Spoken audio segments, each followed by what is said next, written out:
Alors là, Lamine Yamal ne va pas être content des propos de son coéquipier. Jouant demain son deuxième match des qualifications de la Coupe du Monde, attendant le verdict pour le Ballon d'Or, lors d'une conférence de presse d'avant-match, Rodri vient de lui faire perdre toute crédibilité. La cérémonie du Ballon d'Or approchant, par sympathie, je le donnerai à Lamine Yamal ou Pedri. Par sympathie. Mais si je me base seulement sur le sportif, donc on parle de mérite sportif, le Ballon d'Or devrait revenir à Ousmane Dembélé ou à Vitinha. Quand on vous dit que ton ennemi n'est jamais très loin, c'est une dinguerie de réduire à la sympathie ce que Lamine Yamal a accompli cette saison. Bien que je sois content du verdict, où il cite que Dembélé le mérite au final. Sportivement parlant, on est tous d'accord que Dembélé a accompli beaucoup plus. Mais réduire aussi bas ce que Lamine Yamal a accompli, ça par contre je comprends pas, c'est une dinguerie en tant que coéquipier de sélection. Et en plus de ça, tu vas pas y échapper. Si on parle dans ce cas-là autant de mérite sportif, donne ton Ballon d'Or. Va donner ton Ballon d'Or à Vinicius. Parce que t'en as aucun, mon gars, la saison où t'as pris le Ballon d'Or. Ce mec, j'arrive pas à le cerner.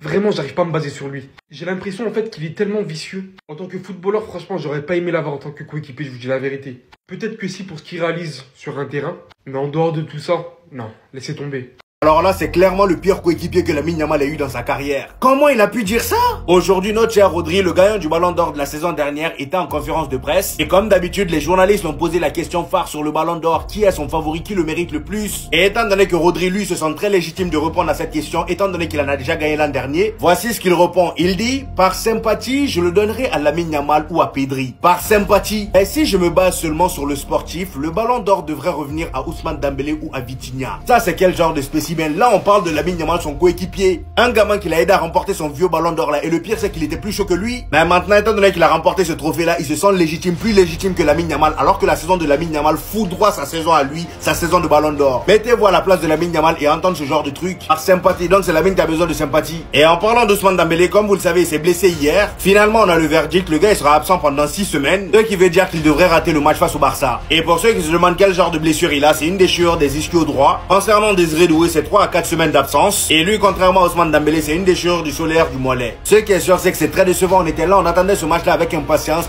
Malheureusement, le Paris Saint-Germain sera pas à 100%. Parce que déjà, niveau pressing, sans Ousmane Dembélé, c'est plus pareil. Déclaration de Rodri sur le Ballon d'Or, franchement les gars, qu'est-ce que ça va faire parler? Et c'est drôle parce que les Barcelonais et les Madrilènes vont tout simplement retourner leur veste sur Rodri. On lui a posé la question sur qui mérite le Ballon d'Or et il a dit, par sympathie, je donnerai à Lamine ou à Pedri. Et si je me base seulement sur le sportif, le BO devrait revenir à Ousmane Dembélé ou à Vitinha. Moi personnellement sur les mots, je trouve qu'il abuse un peu. Vous allez pas me faire croire que Lamine ou Pedri ferait un Ballon d'Or ridicule. Même si oui, Dembélé est le candidat numéro 1, Dembélé est le favori numéro 1 et Dembélé est sûrement celui qui mérite le plus. Et ce qui est drôle, c'est que tous les Barcelonais qui avaient défendu Rodri la saison dernière pour le Ballon d'Or de Vinicius, et ben ils vont tous retourner leur veste et critiquer Rodri. Et l'inverse du côté des Madrilènes qui avaient critiqué Rodri sur le fait qu'il ait volé le Ballon d'Or à Vinicius, bah vont tout simplement mettre en avant les déclarations de Rodri. Et bref, tout ce qui se passe sur internet ces dernières semaines concernant la hype au Ballon d'Or, c'est très intéressant. Avec Dembélé qui aurait soi-disant reçu un appel, même s'il avait mis une photo juste avant, personne ne me fera croire que cette story de Lamine, c'est un hasard, il fait exprès pour faire parler, on connaît très bien Lamine. Les déclarations de certains joueurs, de certaines légendes, de certains journalistes, franchement ça devient de plus en plus intéressant et j'ai qu'une hâte, c'est qu'on soit à la cérémonie, comme ça on en aura fini pour de. Arda nous parle des comparaisons qu'il peut y avoir entre lui et Lamine Yamal. Demain l'Espagne affronte la Turquie, ce sera un match très intéressant. De La Fuente s'il te plaît, sois-en sûr avant de faire jouer Lamine Yamal car il a des problèmes de dos. On veut pas qu'il rentre à Barcelone blessé. Mais bref, c'est fou la dimension qu'à son jeune âge Lamine Yamal a atteint, car avant chaque match, il y a un nom qui ressort tout le temps, c'est celui de Lamine Yamal. Car il est considéré comme le facteur X de chaque rencontre. Arda a déclaré « Je ne suis pas surpris par ce qu'il fait car il a un grand talent et fera tout son possible pour nous rendre les choses difficiles. Mais nous ferons de notre mieux. Lui et moi ne jouons pas au même poste. Nos styles sont différents. La comparaison n'est pas tout à fait exacte. Je comprends leur origine puisqu'il joue au Barça et moi au Real Madrid. Je souhaite le meilleur à Yamal. » D'ailleurs, j'ai hâte de voir le rôle de Arda Güler lorsque Bellingham va revenir. Je pense que Arda prendra certainement la place de Mastantuono à droite. Le sélectionneur turc, Lamine Yamal est un joueur extraordinaire doté d'un talent énorme. C'est un plaisir de le voir jouer, mais l'Espagne ne se résume pas à Lamine. Ils ont de nombreuses solutions et une grande qualité, car quand on se préoccupe uniquement de Lamine Yamal sur le côté droit, Nico Williams de l'autre côté est seul et fera les différences. C'est la raison pour laquelle je voulais Nico Williams au Barça et qu'on replace Rafinha en 10. Quand tu as deux ailiers qui créent du danger des deux côtés, ça permet d'étirer le bloc et d'ouvrir des espaces. C'est pour ça que j'espère que Rashford retrouve son niveau afin qu'on puisse utiliser cette combine. Enfin bref, sinon vous les gars, vous en pensez quoi? Ramenez sur ta patience, on dit. Rashford, merci pour la proposition. Merci mon frère, merci pour les émotions. Les gars, il lui a jeté un sort, les gars, c'est terrible. C'est terrible ce qu'il vient de lui faire. C'est pour ça qu'on regarde le football. Merci mon gars. Les gars, je suis en train de voir des trucs. Ouais, on commence à hocher la tête. Mais oui les gars, là on commence à dire oui. Là on commence à se comprendre. Marcus, tu vois ce que t'es en train de faire là? Change rien. Après, vas-y, je suis un menteur si je dis pas tout. L'action, il l'a fait à la 2e minute. Après, voilà, c'était mitigé. Mais c'est des fulgurances, les gars, c'est des gestes, applaudissements. Moi, les gars, en tant que spectateur de football, j'allume ma télé, je vois un geste comme ça. Mais les gars, le match, il est terminé. Il a fait ce qu'il avait à faire. Moi, c'est exactement ça que je veux voir, mon gars. Et quand t'as la balle, tire. S'il te plaît, tire. Le plus de fois possible. Tire. T'as une frappe de balle. C'est trop grave. Tu tires au bazooka, mon gars. Lâche-toi, joue ton jeu, sois heureux. Et t'inquiète pas, nous on sera heureux, mon gars. C'est juste une question de temps. Les gars, ne descendez pas du train. C'est juste une question de temps. Moi, je vous le dis, j'endosse la responsabilité. Ce que je vois là, oh les gars, ça me fait kiffer. Dites-moi vous avancez en commentaire, les gars, c'est pas vous abonner, vous êtes des bons, nous, on avance. Sérieux, lui, Rodri s'est exprimé par rapport au Ballon d'Or. Regardez ce qu'il a dit. Par sympathie pour mes coéquipiers, j'aimerais Lamine ou Pedri. Mais peut-être qu'en termes de mérite sportif, je vous dis, Ousmane ou Vitinha, c'est lui qui parle de mérite sportif, alors que l'année dernière, celui qui méritait sportivement, c'était Vinicius, et il lui a volé le Ballon d'Or. Supplément, il s'est moqué de lui. Allez, va là-bas.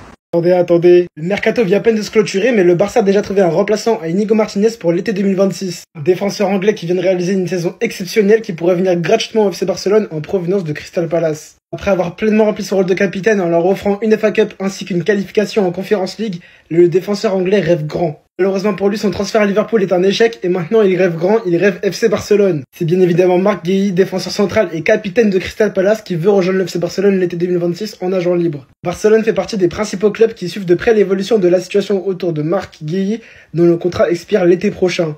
Le joueur intéresse les plus gros clubs européens comme le Real Madrid, le Bayern Munich ainsi que Liverpool. D'après le journal Transfer News Live, la bataille sera entre le FC Barcelone, le Bayern Munich et le Real Madrid pour décrocher les joueurs anglais. Il ne faut tout de même pas oublier que Liverpool retentera sa chance au mercato hivernal 6 mois avant la fin de son contrat. On a vraiment besoin d'un défenseur après le départ d'Inigo Martinez, donc Deco, j'espère que tu feras le bon choix, c'est lui le défenseur qu'on veut. Un défenseur dur sur l'homme, efficace dans les relances et surtout très bon offensivement. N'hésitez pas à me donner votre avis sur le transfert, ça m'intéresse. Je vais me prendre pour un fou, les gars. Mais je suis vraiment dégoûté, les gars. Je suis autant dégoûté que les supporters du PSG de voir Dembélé et Désiré Doué qui sont blessés contre le Barça, comme ça vous savez, les gars. Parce que là, c'est vraiment un problème. Les gars, dans les deux cas, on n'est pas gagnant. Si on les bat, ils diront, ouais, mais c'est parce qu'il n'y avait pas Désiré Doué, il n'y avait pas Dembélé. On la voit venir. Et si ils nous battent, mais c'est une catastrophe, les gars. C'est une honte totale. S'ils nous battent même juste 1-0, ou même si on n'arrive juste pas à les battre, si on fait juste un match nul dans ce match, je vous dis, les frères, c'est une honte totale. C'est pour ça, moi, dans ce match, mes attentes, elles ont changé. Moi, mes attentes dans ce match, c'est les taper minimum 3-0, un score très large, une grosse victoire bien lourde, pour que là, ils se diront, même avec Dembélé et Désiré Doué, s'ils avaient été là, ils auraient quand même perdu. Tout simplement, les gars. C'est tout ce que j'attends maintenant. Après, même sans ça, les gars, c'est dommage. Parce que vraiment, on savait qu'on allait affronter Dembélé juste après le Ballon d'Or. Donc, même si Dembélé, il prend le Ballon d'Or, juste derrière, tu peux lui mettre une petite clim. Et là, les gars, si tu bats le PSG et que Dembélé il est pas sur le terrain, il s'en fout complètement, on va pas se mentir. Le match Barça-PSG ne s'annonce finalement pas du tout divertissant. Bougez pas, je vais vous expliquer parce que là, il y a beaucoup de blessés des deux côtés. Mais quand même un peu plus du côté Barça, mais regardez. Après être sorti hier sur blessure, Ousmane Dembélé va manquer 6 semaines de compétition avec le PSG. Déjà, il rate le début de la Ligue des Champions. Et c'est certain, il ratera le match contre le Barça le 1er octobre. On a aussi Désiré Doué qui est sorti sur blessure, qui est lui aussi forfait pour le début de la Ligue des Champions, qui sera peut-être forfait aussi contre le Barça. Côté Barcelone, on a Frenkie de Jong qui est blessé, qui a quitté le rassemblement avec l'équipe hollandaise. On a également Gavi, sa blessure est plus grave que prévu, sachant qu'on avait déjà Baldé, ça fait maintenant Gavi, de Jong. Et on a aussi Lamine Yamal qui s'est plaint de douleurs au dos, mais il devrait quand même jouer contre la Turquie, mais bon, on verra selon l'évolution de sa blessure. Le match est dans seulement 3 semaines, les gars. Je sais que certains reviendront pour le match. En tout cas, pour le PSG, Dembélé, c'est mort, mais Désiré Doué, on sait pas.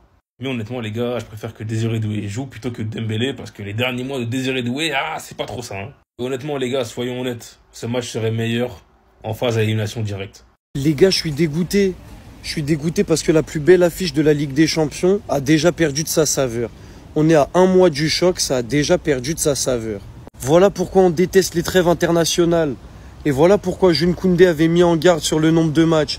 Officiel, Frenkie de Jong quitte le rassemblement hollandais pour blessure. Mais il n'y a pas que nous qui sommes touchés. Ousmane Dembélé va manquer 6 semaines de compétition avec le PSG. 6 semaines. Donc Dembélé, c'est sûr et certain qu'il ne sera pas là. De Jong et Baldé, on ne sait pas. Dembélé, c'est sûr qu'il n'est pas là. Désiré Doué, 3 à 4 semaines d'absence prévues. Donc ça veut dire que pareil, lui, il est très incertain contre le FC Barcelone. Donc en fait, on passe d'un choc avec les 2 meilleures équipes de la saison dernière qui s'affrontent, avec tous leurs joueurs, etc. Doué contre Yamal, ça nous disait, Dembélé, Rafinha. Au final, le Barça a 2 joueurs très incertains. Paris a un de leurs meilleurs joueurs incertains. et peut-être leur meilleur joueur, Ousmane Dembélé, qui est sûr de ne pas être là. Donc les gars, cette trêve internationale, elle m'a déjà fané parce que quoi qu'il arrive, dans tous les cas, ça a fait perdre de la saveur à ce match-là.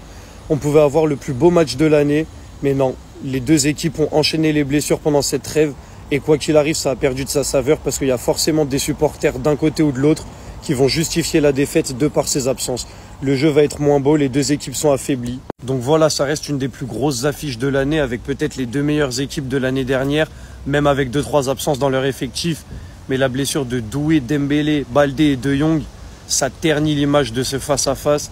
Et en vrai de vrai, ça va gâcher un petit peu la saveur parce que là, si les deux équipes avaient leur effectif à 100%, ça aurait été la confrontation du siècle, que ce soit sur le terrain ou entre les supporters. Donc la trêve internationale est encore venue gâcher ça et franchement, je suis dégoûté.